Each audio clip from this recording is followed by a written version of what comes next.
Hello, everyone. Welcome back. Welcome back. You are in the gap at WYTV7 Christian Broadcast.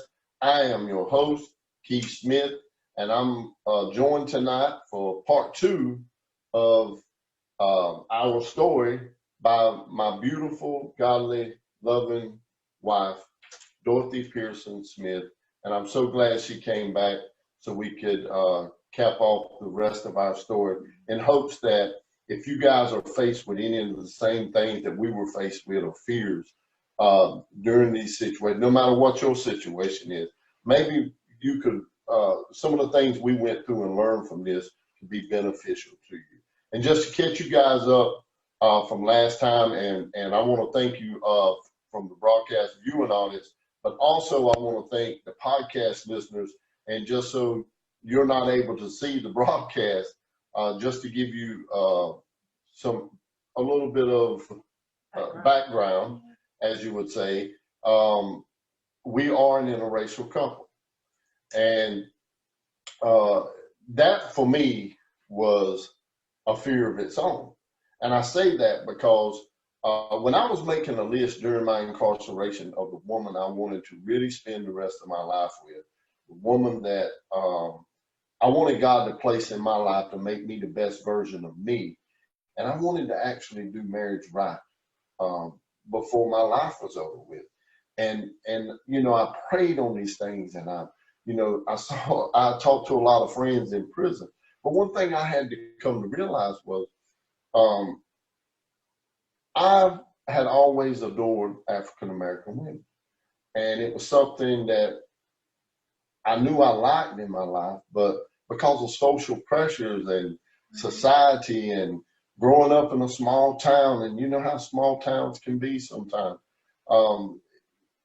it was one of those things that I knew was in me that was like the thing I wanted most, but I always kept at a distance just because I felt like I didn't really want to go through the hassle of it.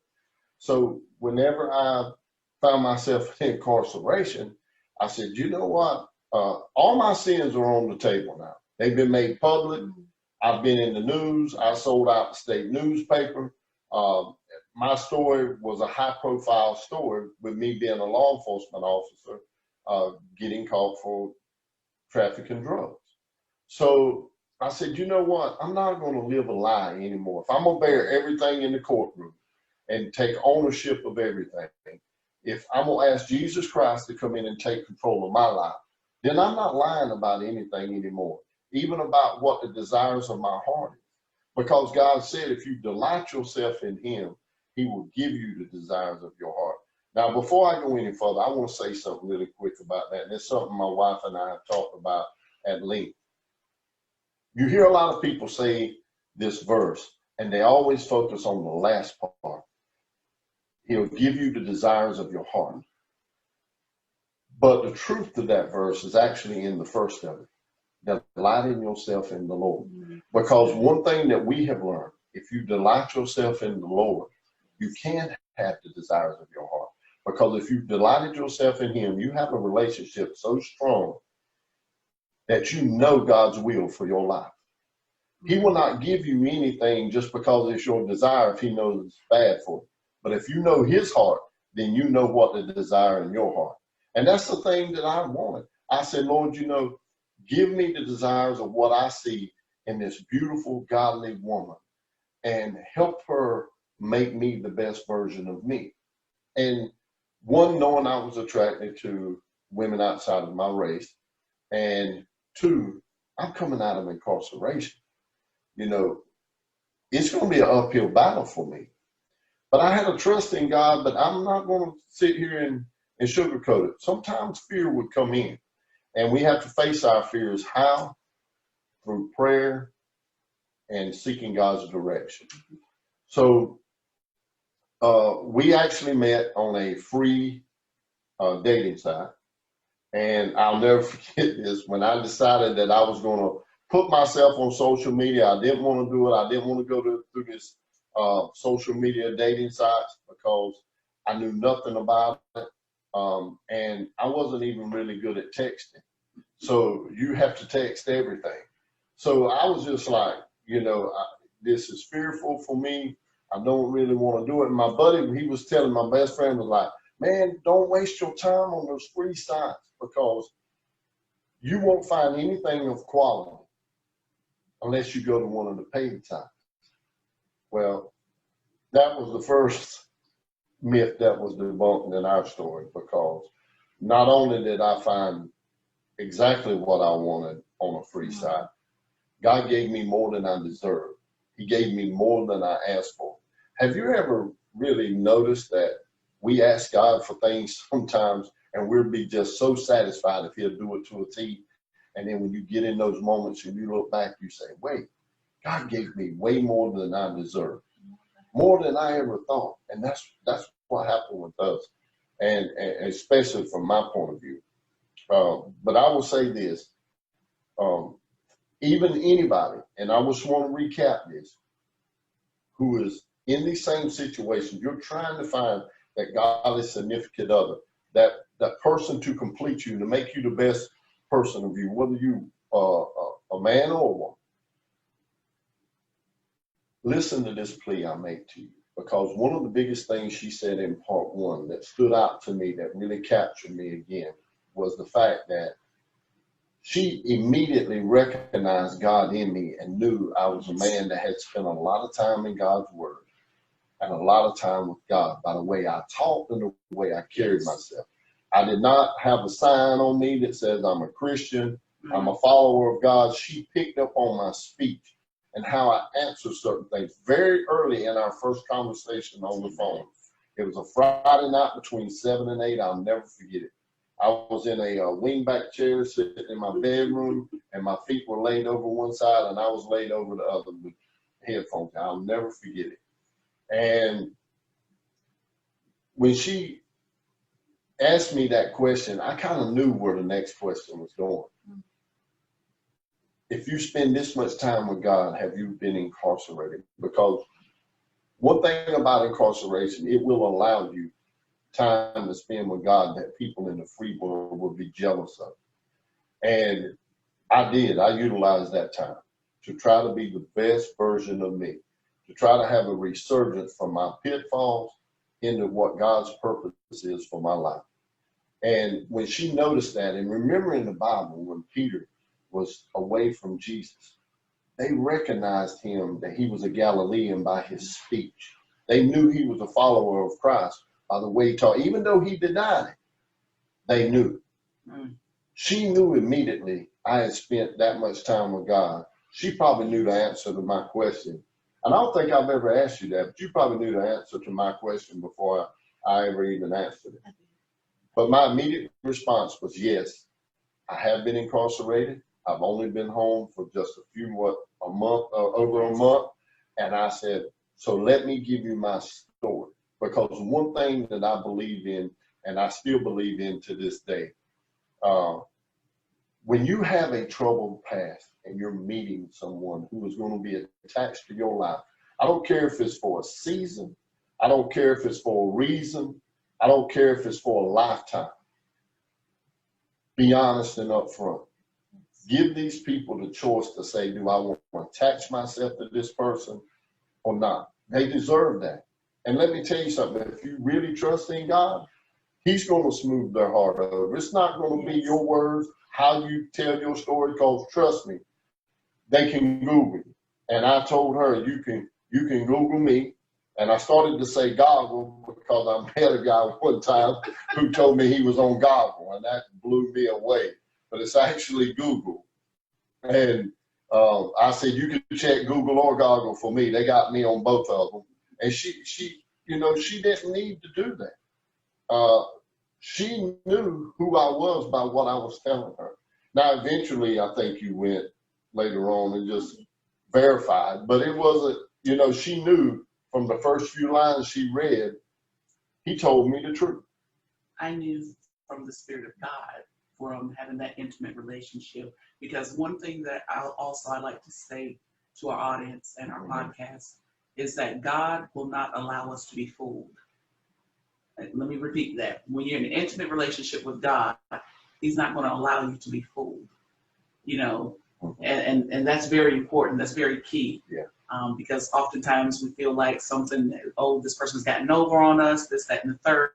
But understand, God will not allow you to be fooled, and He will not allow us to be misused. So these are the things that we have to recognize. And again, here again, also knowing our value, knowing our worth. One of the things that I always stated, even in everyday life, was give me the information. You allow me to make an informed decision. Don't withhold information, because what we don't know, we don't know. But, out of respect for the other person, as Keith was saying, make sure you tell your truth, whatever that truth may be. Just as my response in his message to me, just that quickly, I'm like, okay, well, what should I say? Should I change my answer because it didn't work 8 to 9 years ago? But when you're to thy own self be true, I said, God, if I can't be true, or if I can't say what I wanted to say, if I can't be who I am, then I'm nothing. So that is how or why I responded to you in the manner in which I did. And I'm glad that I did. You lead, I'll follow. And we're going to pick this up from my version at the Friday night point where we were having our initial conversation. And like I said, it was just something about when that little round bubble popped up on my phone, but her face didn't let me know she had sent me a message. I immediately got off of the phone with my daughter, and I quit texting the person I was texting. And like I said, I was learning a little bit about how to handle a phone and social media. And I, started concentrating on her because it was something about just her picture, the look, something. I said, you know what, let me see what this is about. And then when she sent me the message saying, hey, telling me who she was, I seen you on here, not sure if you date outside of your race, but, if you do, I would like to get to know you. If not, I understand. And I immediately messaged back and I let her know, yes, that, I'm open to women. Absolutely. Yeah, I said, absolutely. I'm open to women of all races, and African-American women are actually my preference. And I'd had that in my profile, and I had taken it out, and she didn't get to see it. I'd taken it out the day before. I just said, open to women of all races. And the reason I did that is I found out very quickly a lot of people have not come as far as some of us has when it comes to race relations. So instead of hurting feelings or saying something that I felt like would have been out of the will of God, I said, you know what? I'll just take it out and just say I'm open to all races. And guess what? I only have to respond to the ones I want to anyway. That is the best thing about social media dating. I mean, you just respond to who you want to.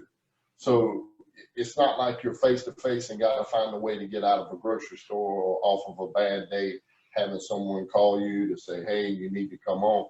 None of that. Just don't respond. So I had that stance.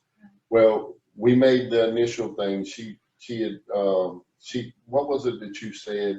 You said something, and I said, I tell you what, if you can answer this question, your correct answer gets my phone number. I said, because I'm a lot better conversationalist than I am a texter. Because at one point, she was actually texting me like 3 questions or 4 questions, and I was still on question 1. So I was already lost in the conversation. So when she answered my question with you lead and I'll follow, and it was some kind of biblical reference to Abraham and Sarah is what I asked her. And I said, wow. Then she's looking deeper into the scriptures than I even was prepared for. So I knew immediately this is also not just by reading her profile and her putting God out there. And I did that as well. And I let it be known that my relationship with God was first and foremost, and that was one of the things that attracted her to me and me to her.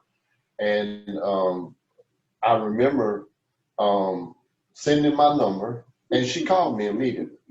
And we talked until what, maybe 3, 4 o'clock in the morning. Time went by so fast, just like on this broadcast. The 30 minutes go by really quick. And the next day, we kind of text back and forth. set up a time to call back that night. We probably got back on the phone about the same time, and we talked to wee hours of the morning on Sunday morning.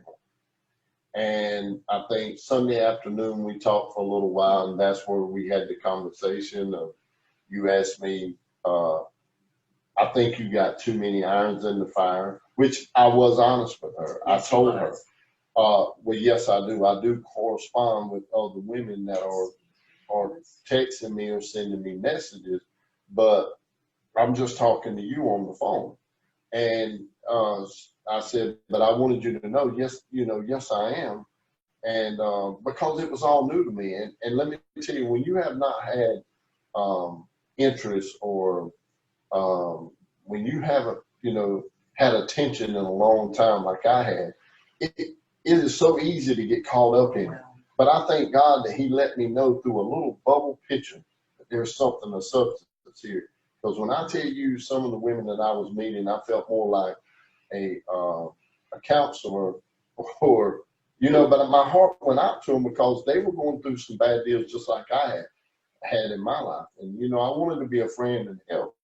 But whenever I was honest enough and I said, I'm going to be honest with this woman no matter what, when she said, you know what, thanks, but no thanks, I spent the rest of that night wondering, what did I do? And then when she called back, I was like, there's no way I'm answering this phone, because I didn't do anything. And I got told thanks, but no thanks. So just let me, stop right here before I really get my feelings hurt. And so I didn't answer. I went to bed. She called that next morning, and I didn't answer. It actually woke me up, and I almost answered it, not knowing who it was, but I remembered what happened the night before. I said, oh, I better check my phone. I seen it was her number. I didn't answer, but she left a message. And I could tell by her tone, okay, she's not mad with me. Maybe I can find out what is it I did, or didn't do. What is it? Because I really didn't know. And when I called her back, she was very honest with me. And, and I understand her. She did not want to be an option, nor was I looking for an option, but she wouldn't know that by our initial 3 conversations. So you have to give people time. And I'm so glad that she said that, I see worth in you and having a relationship with you as a friend, because God will still work with this, even if it's just a friendship. If it was never culminated into a marriage, God was in the mix of this, and she recognized that I did too. So that's how our initial conversation began. And the other thing that really stood out to me was, and at this point we kept conversations. We actually met and seen one another, spent some time together, made a way to spend more time together, even though I was in Georgetown, she was in Columbia, and it was a long distance, 3.5 hours? Well, when she brings up the point about heart ethics, and remember when I first come on and said that years ago, I already knew what I wanted and I was praying for it, and I wasn't worried about financial situations or what I was going to do career-wise. I was more worried about finding that significant other. Well, those times that I was worrying, and if you're worrying right now about the same things, the Bible says be anxious over nothing, and it is truthful in that, because now I'm fixing to show you that God didn't just wait and start fulfilling my request whenever I came home or out of incarceration. God was feeling that years before, when I had no idea that he had handpicked this woman for me. When I say I have a friend who owns a ministry in Columbia, a Heart Ethics ministry, and that's Pastor Shane Richardson, and he is my mentor. He is an outstanding, godly man. And Shout out to Pastor yes, Shane. I will tell Shout you, out. if you go to heartethics.org and look at some of his videos, it will amaze you how God is using this man and his family and our church family in the ministry. And I will just say this, that I met Pastor Shane, and I talked about it in my first broadcast of October of 2010. And I heard him deliver a message that night when I first got to that prison yard. They invited me to church. And this man blew me away with Daniel chapter 3, changed my life. I never shed tears at the word of God, but that night I could not stop crying. It was that powerful. God was so present there. And I knew I had a connection to this man, and I'd never met him. So he continued to come regularly for years and years and years. And I'm talking about 2010 to 2016. And I started to get to know this man. Well, right before I was getting ready to be released, his last visit to us was in November of 2016. He actually shared his number with me, and I was able to call him once I was released because he wanted to stay in touch with me. Because not only did I feel like I was connected to him, he felt like God had connected him to me as well. And he knew God had a purpose for us. And I said, Pastor Shane, I'm going to be living in Georgetown. You up here in Columbia. I don't know how we're going to do this, but how you going to mentor me with this? And he said, don't worry about it. We let God work it out. In 3 months, I was actually living in Columbia, South Carolina. So Pastor Shane was right. God will work it out. Secondly, I met this man in the worst time of my life, and he provided hope. In the meantime, I'm praying for this godly woman, and God allows her to see a commercial for Heart Ethics Ministry. She knew nothing of it, knew nothing about it. This is in 2016. October 7th. She knew nothing about this church, but she took a picture of it. Fast forward to our conversation. I think it was January, but of 17. But I think it was the Saturday night we had this conversation about the church. Was it the first night? It was the first night. I stand corrected. Being in conversation for about 20 minutes. Guys, another point let's make here. Even when you're not sure and you blurt something out and your wife says something totally different, go with what she said, because usually they are right. So I'm going to say the first night, and we had this conversation. And when I said Heart Ethics Ministry, she shouted, and she told me the story of how she was connected. But not only did he united us, and he reunited me with Pastor Shane. We actually started attending Pastor Shane's church, Heart Ethics Ministry in West Columbia. And we formed a relationship not only with him and his family, but our church family as well. And when she said that he married us, he actually married us in our own home. And I'll never forget Pastor Shane telling me outside, and we were talking after the service was over, or the ceremony was over, and we were getting ready to have a celebratory breakfast that was amazing. I remember him telling me just how powerful of a woman God has connected me to, and that God has set her apart and set me apart for her. And let me tell you this about Pastor Shane. Everything that comes from this man's mouth, I believe it. And I believe it because I know it comes from God, because I know he doesn't do anything that God does not direct him to do. What better mentor can I have in human flesh than a man that will only follow God's direction?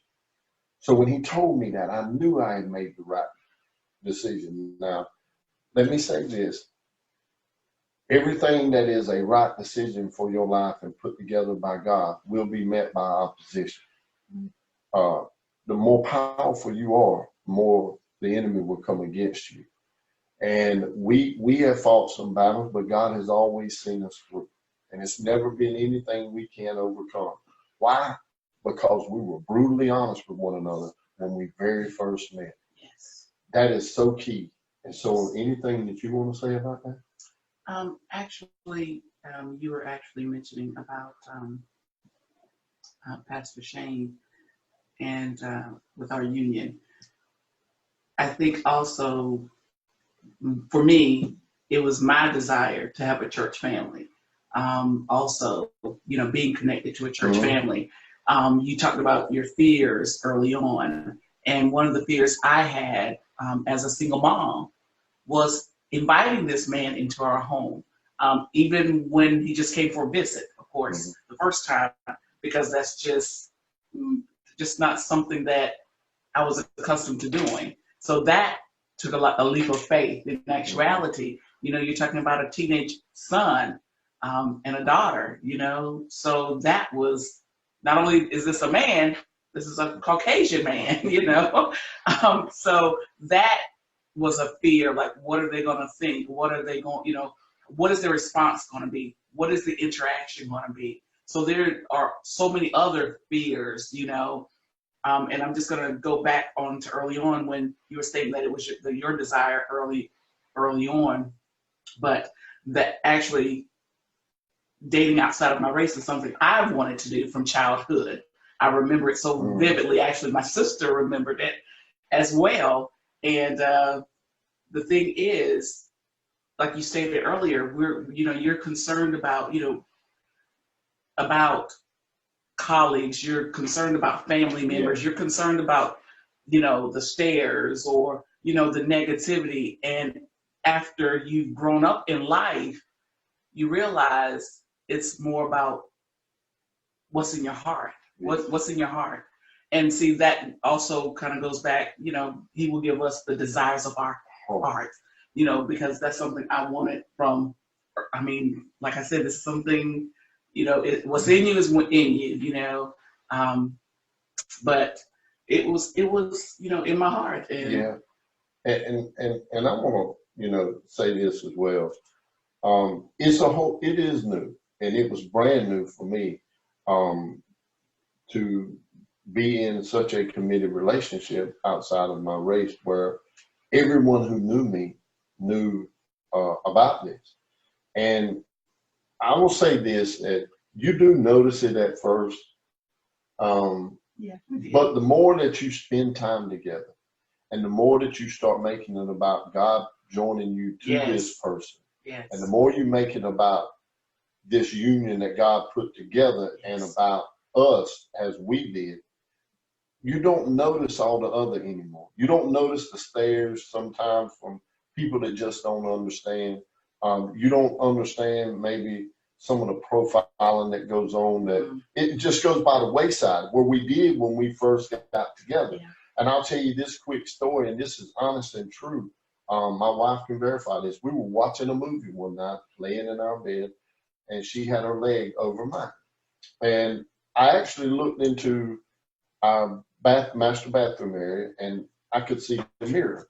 And I seen two legs in the mirror, and it was a black leg and a white leg. And I sat up in the bed, and I looked at her, and she said, "What's wrong?" And I said, "You got a black leg." And she said, "You're just recognizing that?" I said, "Really? Yes." Because when you're in something that's so right and so from God, and so for everything that you're prayed for, and you know that this is what God has for you, hey, you don't notice color. You just know people. Absolutely. And I will go even further to say this. Not only as Christians, and I want to engulf everyone in this, as Americans, as foreigners, as human beings, because we do go out into foreign countries. We can make our world a better place when we start looking beyond that. And we don't notice color anymore. We notice human beings. Because one thing I know, Jesus Christ did not just die for Keith Smith and his sin, or my wife, or just my family. He died for her as well. He died for everyone listening to this broadcast. Yes. And we have to look back at that. If you want to picture something that has flesh anything to do with it, think about Jesus hanging on that cross, or laying in that tomb, and all he endured for our sake. And the Bible says in Isaiah 53, it said he never mouthed a word against them when he knew he could. When he knew he didn't do any wrong, he didn't, because he wanted to bear our sin. How can we look at skin when he done so much for us for our sins? It's not about the outside. It's about who we are on the inside. And I thank God that he helped me look past my fears. I thank God that he set me apart for my wife and her for me. And if you're going through this today, please, I hope our situation has enlightened something, or Maybe God has given us something to give you, that'll give you that leap of faith to say, you know what? I'm going to be honest about my past. Yes. I'm going to try whatever I want in my heart that I know God has for me, because it's the desire of my heart that I've been delighting myself in Him. So I know God is in the mix. It's recognizing God. That is a key. Yes. But also, too, it's not just recognizing God, it's trusting Him. Mm. It's trusting Him. I was praying, Lord, I'm fearful about this for years, and God had already connected me to Pastor Shane, connected her to his ministry, connected us together. See how He brought this together? And He was working on it years before I started praying for it. So whatever you've been praying for, let go and let God. He knows best. Anything you want to say in closing? Actually, you said it all. Just when you were speaking of back in 2010, you know, it just confirms that the steps of a good man is ordered of the Lord. And that's, I mean, it speaks volumes all by itself. And I love the fact that you said to trust God. We have to trust God even when we don't see it, even when we don't feel Him near us, when things look so hopeless. But we have to recognize and know that even in our hopelessness, He's hopeful. He's all hope. He's all knowing. He's God, and He's God all by Himself. And I'm grateful and thankful. Me too. And listen, one thing I want to hit on before we close. If you did that, if you started looking at Jesus hanging on that cross and those wounds that He bore, and the stripes that He bore, and the pain and the agony He was going, read Isaiah 53. See if that doesn't give you a new outlook on our Lord and Savior for what He did for us. And not just to look past color or past origin or anything else, past geographical locations, to look past everything as we are all human beings, that He died for every one of us. And when you read this passage, if you don't have this relationship with Jesus Christ, if you don't have that relationship where you can understand when God's talking to you, or maybe you know about God, but you're not serving Him as well, or maybe you have served Him and you kind of fell back some, it doesn't matter. You can rectify everything with that today. 1 John 1:9, I say it every broadcast. If we confess our sins to God, He is quick and just to forgive us of our sins and cleanse us from all unrighteousness. Say, Lord, you know, I want a relationship with You. I am a sinner. I've done all these things in my life, but I want a new life with You. And He will give you that new life. He'll give you opportunity to learn of Him and delight yourself. And if you wait just long enough and in tune yourself with Him, guess what? He will give you the desires of your heart. I know, because I have. And what He'll do for me, I'm sure He'll do for you. And it's not just Jesus Christ always helping us in our situation. Sometimes He wants us to help us in our own situation. He wants to give us direction and guide and let us go in the direction we need to, with Him comforting our steps as we take it. It's not always Him helping us. It's us helping ourselves, but helping others. That's why the name of our business is In the Gap. And you can visit us at inthegapmotivational.com. You can contact us there as well. And listen, if you would love to be on the show, please, if you want to tell us your story of how you guys met, we would love to have you. How God united you with your significant other. Just an amazing story. Please send us an email at inthegapmotivational.com.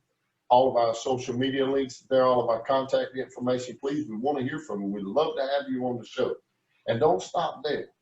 Go to WYTV7. Let them know as well, because they can get in touch with us. And while you're over at WYTV7, how about go to WYTV7.org, and that's where you're going to have to go to get to their website and read about WYTV7, Christian Broadcast, and all the great things they're doing, and all the great broadcasters and the directors and everyone who's working behind the scenes, and really get to know us as a family.